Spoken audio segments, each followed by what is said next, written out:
नमस्कार दोस्तों, आपके अपने चैनल हमारे संस्कार में आपका बहुत बहुत स्वागत है। आज हम आपके लिए लेकर आए हैं गुप्त नवरात्रि माँ धूमावती की कथा। जैसा कि सभी जानते हैं, गुप्त नवरात्रि में 10 महाविद्याओं की पूजा की जाती है। उनमें से 7वीं महाविद्या माँ धूमावती को माना गया है। जानकारी देने और कथा सुनाने से पहले अगर आप हमारे चैनल पर नए हैं, अभी तक चैनल को सब्सक्राइब नहीं किया है, तो आप सभी से हाथ जोड़कर निवेदन है, प्लीज़ हमारे चैनल को सब्सक्राइब करें, वीडियो को लाइक करें, ज़्यादा से ज़्यादा शेयर करें ताकि इस कथा के श्रवण का लाभ और लोगों को भी मिल सके। बेल आइकन को दबाना ना भूलें ताकि हमारी आगे आने वाली हर वीडियो की जानकारी आपको नोटिफिकेशन के जरिए मिल जाया करे। आपको बहुत कम समय लगता है, लेकिन आपका ये छोटा सा प्रयास हमारे लिए काफ़ी मददगार साबित होता है। कमेंट्स बॉक्स में जय माता दी, हर हर महादेव लिखना ना भूलें। गुप्त नवरात्रि मुख्यतः तांत्रिक सिद्धियों के लिए ही रखी जाती हैं और उसी श्रृंखला में माँ धूमावती की सप्तमी तिथि में तांत्रिक सिद्धियों को प्राप्त करने के लिए ही पूजा अर्चना की जाती है। माँ पार्वती को अटल सुहाग देने वाली देवी माना जाता है और उनकी पूजा हर सुहागिन अपने सुहाग को अटल रखने के लिए, अखंड रखने के लिए और सौभाग्य की वृद्धि के लिए ही करती हैं। लेकिन देवी पार्वती का ही यह एक ऐसा रूप है जिनकी पूजा करने से हर सुहागिन डरती है। इसकी एक बड़ी भयंकर वजह यह है, दरअसल देवी पार्वती अपने इस रूप में एक विधवा स्त्री की तरह दिखती हैं और वैधव्य का प्रतीक मानी जाती हैं। सुहागनों पर वैधव्य का प्रभाव न हो। हालांकि ये माँ भी पार्वती का ही रूप है, इसीलिए इनका अपमान भी नहीं कर सकती और दूर से ही इनके दर्शन करती हैं। जेठ मास के शुक्ल पक्ष की अष्टमी तिथि को इनका प्राकट्य माना गया है, यानी कि इनका उत्पन्न होने का दिवस माना गया है। कहते हैं कि महाविद्या धूमावती का कोई स्वामी नहीं है, इसी कारण माँ धूमावती महाशक्ति स्वयं नियंत्रिका हैं।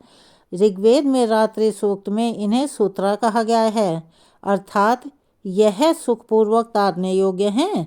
सृष्टि कला की देवी होने के कारण इन्हें कला प्रिया भी कहा जाता है। देवी का मुख्य अस्त्र है सूप, जिसमें ये समस्त विश्व को समेटकर महाप्रलय कर देती हैं।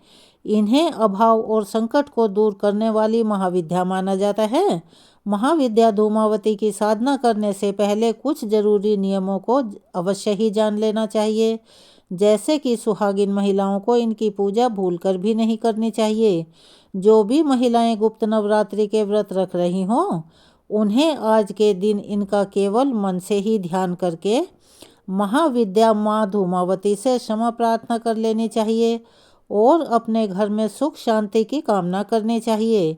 इनकी पूजा गोधूली बेला में करने से बहुत जल्दी मनोकामनाएं पूर्ण होती हैं। तो गोधूली बेला आज शाम 7:09 से 7:31 तक रहेगी। महाविद्या धूमावती के प्राकट्य में 2 कथाएं प्रचलित हैं। पहली कथा के अनुसार जब देवी सती ने पिता के यज्ञ में स्वेच्छा से स्वयं को जलाकर भस्म कर दिया था, तो उनके जलते हुए शरीर से जो धुआं उठा, उससे महाविद्या धूमावती का जन्म हुआ। इसीलिए वे हमेशा उदास और दुखी रहती हैं। यानी कि महाविद्या धूमावती धुएं के रूप में देवी सती का भौतिक स्वरूप है। देवी सती का जो कुछ बचा रहा वह है उदास धुआं। दूसरी कथा के अनुसार ऐसा माना और कहा जाता है कि एक बार देवी पार्वती जी को बहुत तेज भूख लगी थी और कुछ खाने को नहीं मिलने पर उन्होंने भगवान शिव से भोजन की मांग की। भगवान शिव कुछ समय के लिए उनसे इंतजार करने के लिए कहते हैं, परंतु माता पार्वती की भूख और इतनी ज़्यादा बढ़ गई, अंत में भूख से व्याकुल माता भगवान शिव को ही निगल गई। भगवान शिव को निगलने के पश्चात माता की देह से धुआं निकलने लगा। तब माता की भूख शांत हुई। इसके बाद भगवान शिव अपनी माया के द्वारा पेट से बाहर आ गए और माता से कहने लगे कि धूम्र से व्याप्त देह होने के कारण आपके इस स्वरूप का नाम धूमावती होगा। और यह भी कहा जाता है कि शिव ने उनसे अनुरोध किया था कि मुझे बाहर निकालो। तब भगवान शिव का आदेश सुनकर उनके आदेश के अनुसार माँ पार्वती ने उगलकर उन्हें बाहर निकाल दिया और बाहर निकलने के बाद भगवान शिव ने क्रोधित होकर उन्हें शाप दे दिया कि आज और अभी से तुम विधवा के रूप में रहोगी और यह भी माना जाता है कि जैसे ही देवी पार्वती भगवान शिव को निगल लेती हैं, उनका स्वरूप एक विधवा जैसा हो जाता है। इसके अलावा भगवान शिव के गले में मौजूद विष के असर से देवी पार्वती का पूरा शरीर धुएं जैसा हो गया। उनकी पूरी काया श्रृंगार विहीन हो गई, यानी कि उनका श्रृंगार स्वतः ही नष्ट हो गया। तब भगवान शिव ने अपनी माया से देवी पार्वती से कहा कि आप मुझे निगलने के कारण अब विधवा हो गई हैं, जिस कारण भविष्य में आप धूमावती के नाम से जानी जाएंगी और आपका एक नाम धूमावती होगा। महाविद्या धूमावती का वास्तविक रूप धुएं जैसा है। शारीरिक स्वरूप से देवी कुरूप, उबड़ खाबड़ या बेढंगी कह लीजिए, और विचलित स्वभाव वाली लंबे कद की 3 नेत्रों से युक्त तथा सफ़ेद वस्त्र धारण करती हैं। देवी खुले बालों से युक्त एक वृद्ध विधवा का रूप धारण किए हुए हैं। अपनी बाईं भुजा में देवी ने सूप यानी के छाछ और दाईं भुजा में मानव की खोपड़ी से निर्मित खप्पर धारण कर रखा है। कहीं कहीं वे आशीर्वाद भी प्रदान कर रही हैं। देवी का स्वभाव अत्यंत अशिष्ट और देवी सदा अतृप्त तथा भूखी प्यासी दिखती हैं।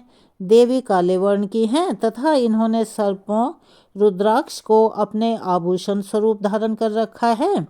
महाविद्या धूमावती भूमि में मृत शरीर से निसर्ग श्वेत वस्त्रों को धारण करती हैं तथा शमशान भूमि में ही निवास करती हैं। देवी धूमावती समाज से बहिष्कृत हैं। देवी कौवों द्वारा खींचते हुए रथ पर आरूढ़ रहती हैं। देवी का संबंध पूर्णतः श्वेत वस्तुओं से ही है तथा लाल वर्ण से संबंधित वस्तुओं का पूर्णतः त्याग करती हैं। महाविद्या धूमावती की पूजा किसी भी प्रकार की विपत्ति से छुटकारा पाने, रोगों का नाश करने, युद्ध में विजय प्राप्त करने के लिए की जाती है। वही इनकी पूजा करने से मनुष्य के संकट स्वतः दूर हो जाते हैं।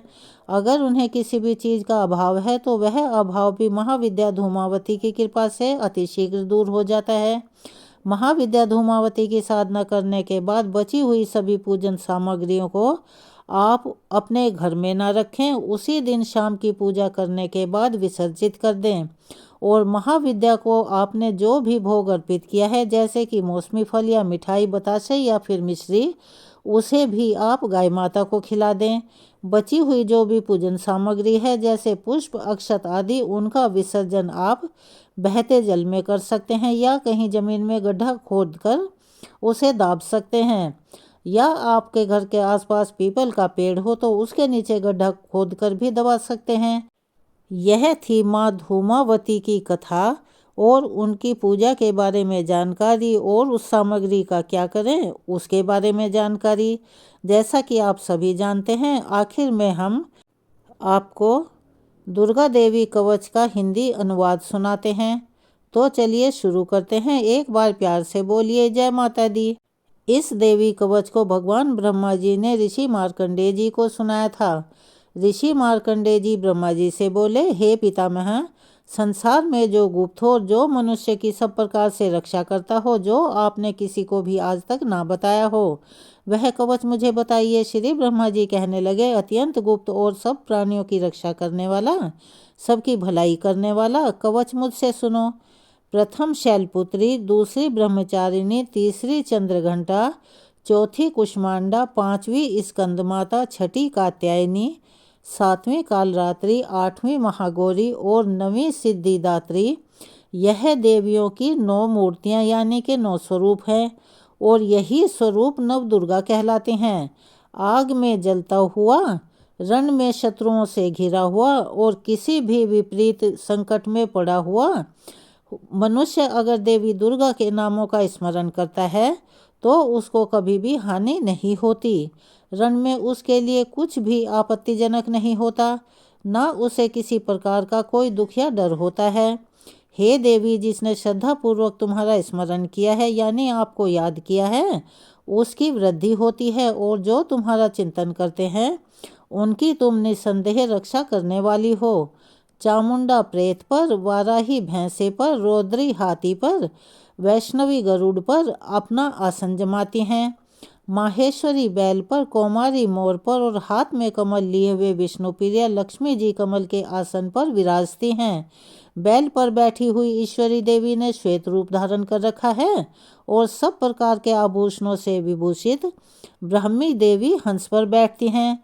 और इस प्रकार यह सब देवियां सब प्रकार के योगों से युक्त और अनेक प्रकार के रत्न धारण किए हुए हैं। भक्तों की रक्षा के लिए संपूर्ण देवियां रथ में बैठी और क्रोध में भरी हुई दिखाई देती हैं तथा चक्र गदा शक्ति हल मूसल खटक और तोमर पशु तथा पाश भाला और त्रिशूल और उत्तम सारंग आदि शस्त्रों को दैत्यों के नाश के लिए और भक्तों की रक्षा के लिए देवताओं के कल्याण के लिए धारण करती हैं।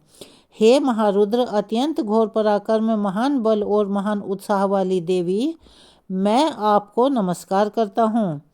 हे देवी, आपका दर्शन दुर्लभ है और आप शत्रुओं के भय को बढ़ाने वाली हैं। हे जगदम्बिके, मेरी रक्षा करो। पूर्व दिशा में इंद्री शक्ति मेरी रक्षा करें, अग्निकोण में अग्नि शक्ति, दक्षिण दिशा में वाराही देवी और नैऋत्य कोण में खटकधारिणी देवी मेरी रक्षा करें। पश्चिम में वारुणी, वायु कोण में मृगवाहिनी, उत्तर दिशा में कौमारी और ईशान कोण में शूलधारिणी देवी मेरी रक्षा करें। ब्रह्माणी ऊपर की ओर से मेरी रक्षा करें, वैष्णवी देवी नीचे की ओर से मेरी रक्षा करें और इसी प्रकार शव पर बैठी चामुंडा देवी दसों दिशाओं से मेरी रक्षा करें। जया देवी आगे से और विजया पीछे की ओर से और अजिता बाईं और अपराजिता दाहिनी ओर मेरी रक्षा करें। उद्योदिनी देवी शिखा की रक्षा करें तथा उमा मेरे मस्तक पर विराजमान होकर मेरी रक्षा करें। इसी प्रकार ललाट की मालाधरी देवी रक्षा करें और यशस्विनी देवी मेरी भौहों की रक्षा करें। भौहों के मध्य भाग में त्रिनेत्रा नथुनों की यम घंटा देवी रक्षा करें। नेत्रों के मध्य में शंखिनी देवी और द्वारवासिनी देवी कानों की रक्षा करें। कपोलों की कालिका देवी, कानों के मूल भाग की भगवती शंकरी रक्षा करें। सुगंधा नासिका में और चर्चिका ऊपर के होंठ में, अमृत कला नीचे के होंठ की सरस्वती देवी जीभ की रक्षा करें। कुमारी देवी दांतों की और चंडिका कंठ प्रदेश की रक्षा करें। चित्रघंटा गले की घाटी की और महामाया तालु की रक्षा करें। कामाक्षी देवी ठोड़ी की और सर्वमंगला मेरी वाणी की रक्षा करें। भद्रकाली गर्दन की और धनुर्धरी पीठ के मेरुदंड की रक्षा करें। कंठ के बाहरी भाग की नीलग्रीवा और कंठ की नली की नलकुबरी रक्षा करें। दोनों कंधों की खटक और वज्रधारणी मेरी दोनों बाहों की रक्षा करें। दोनों हाथों की दंडनीय की रक्षा अंबिका देवी करें। शूलेशावरी देवी संपूर्ण नखों की, कुलेश्वरी देवी मेरी कुक्षी की रक्षा करें। महादेवी दोनों स्तनों की और शोक विनाशिनी देवी मेरे मन की रक्षा करें। ललिता देवी हृदय की और शूलधारिणी उदर की रक्षा करें। कामिनी देवी नाभि की, गुह्येश्वरी गुह्य भाग की, पूतना और कामिका लिंग की और महिषवाहिनी गुदा की रक्षा करें।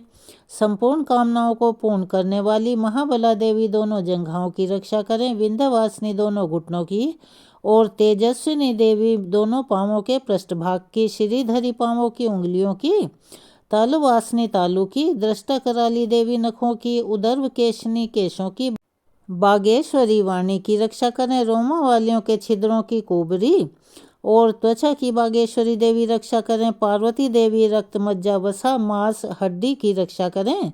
आंतों की कालरात्रि देवी, पित्त की मुकुटशावरी देवी पद्मावती कमलकोश की, चूड़ामणि कफ की रक्षा करें। ज्वालामुखी नसों के जल की रक्षा करें। अभेद्य देवी शरीर के सब जोड़ों की रक्षा करें। ब्राह्मणी मेरे वीर्य की, छत्रशावरी देवी छाया की और धर्मधारिणी देवी मेरे अहंकार मन और बुद्धि की रक्षा करें। प्राण अपान व्यान उदान और समान की, वज्र हस्ता देवी रक्षा करें। कल्याण शोभना मेरे प्राणों की रक्षा करें। रस रूप गंध शब्द और स्पर्श इन विषयों का अनुभव करते समय योगिनी देवी मेरी रक्षा करें तथा सत्व गुण रजोगुण और तमोगुण की रक्षा नारायणी देवी करें। आयु की रक्षा वाराही देवी करें। वैष्णवी धर्म की तथा चक्रनी देवी मेरे यश कीर्ति, लक्ष्मी धन और विद्या की रक्षा करें। इंद्राणी मेरे शरीर की रक्षा करें। हे चंडिके, आप मेरे पशुओं की रक्षा करिए। महालक्ष्मी मेरे पुत्रों की रक्षा करें और भैरवी मेरी पत्नी की रक्षा करें। राज्य के दरबार में महालक्ष्मी तथा सब ओर व्याप्त रहने वाली विजया देवी चारों ओर से मेरी रक्षा करें। जो स्थान रक्षा से रहित हो और कवच में रह गया हो, उसकी पापों का नाश करने वाली जयंती देवी रक्षा करें। अपना शुभ चाहने वाले मनुष्यों को बिना कवच के एक पल भी कहीं नहीं जाना चाहिए, क्योंकि कवच रखने वाला मनुष्य जहाँ जहाँ भी जाता है वहाँ वहाँ उसे अवश्य ही धन लाभ होता है और वह सफलता प्राप्त करता है। वह जिस अभीष्ट यानी के मनचाही वस्तु की इच्छा रखता है वह उसको इसी कवच के प्रभाव से जरूर मिलती है और वह इसी संसार में महाऐश्वर्य को प्राप्त होता है। कवचधारी मनुष्य निर्भय रहता है और वह तीनों लोकों में माननीय होता है, यानी कि उसे सम्मान मिलता है। देवी का यह कवच देवताओं के लिए भी अत्यंत दुर्लभ है। जो प्रतिदिन नियम पूर्वक तीनों संध्याओं के समय श्रद्धा और विश्वास के साथ इसका पाठ करता है उसे दैवीय शक्ति प्राप्त होती है। वह तीनों लोकों को जीत सकता है और अकाल मृत्यु से रहित होकर 100 वर्षों तक जीवित रहता है। उसकी सभी आदि व्याधियाँ स्वतः ही समूल नष्ट हो जाती हैं और स्थावर जंगम तथा कृत्रिम विष दूर होकर उसका कोई असर नहीं होता और समस्त अभिचारक प्रयोग और इस तरह के जितने यंत्र मंत्र इत्यादि होते हैं वे इस कवच के हृदय में धारण करने पर नष्ट हो जाते हैं। इसके अलावा पृथ्वी पर विचरने वाले भूचर नभचर जलचर प्राणी, उपदेश मात्र से सिद्ध होने वाले निम्न कोटि के देवता, अपने जन्म के साथ प्रकट होने वाले देवता, कुल देवता, माला आदि डाकिनी शाकिनी, अंतरिक्ष में विचरने वाली अत्यंत बलवती भयानक डाकनियाँ, ग्रह भूत पिशाच यक्ष गंधर्व राक्षस ब्रह्म राक्षस बेताल कुष्मांड और भैरव आदि अनिष्टकारक देवता भी उस मनुष्य को जिसने कि अपने हृदय में यह कवच धारण किया हुआ हो उसे देखते ही भाग जाते हैं। इस कवच के धारण करने से मन और तेज बढ़ता है। जो मनुष्य इस कवच का पाठ करके सप्तशती चंडी का पाठ करता है उसका यश जगत में विख्यात होता है और जब तक वन पर्वत कानन आदि इस भूमंडल पर स्थित हैं तब तक यहाँ पुत्र पौत्र आदि उसकी संतान की परंपरा बनी रहती है, यानी कि उसका वंश चलता रहता है। फिर देहांत होने पर ऐसा मनुष्य परम पद को प्राप्त होता है जो कि देवताओं के लिए भी अति दुर्लभ है और अंत में सुंदर रूप को धारण करके यानी दिव्य देह को धारण करके भगवान शंकर के साथ आनंद करता हुआ परम मोक्ष को प्राप्त होता है। श्री दुर्गा कवच पाठ का यहाँ पर समापन होता है। चलिए एक बार प्यार से बोलिए दुर्गे माता की जय। अगर आप चैनल पर नए हैं और चैनल को सब्सक्राइब नहीं किया है तो सभी से निवेदन है प्लीज़ हमारे चैनल को सब्सक्राइब करें, वीडियो को लाइक करें, ज़्यादा से ज़्यादा शेयर करें, बेल आइकन को भी दबाना ना भूलें। कमेंट्स बॉक्स में जय माता दी हर हर महादेव लिखना ना भूलें। अपना सहयोग और प्यार हमें ऐसे ही देते रहें। धन्यवाद।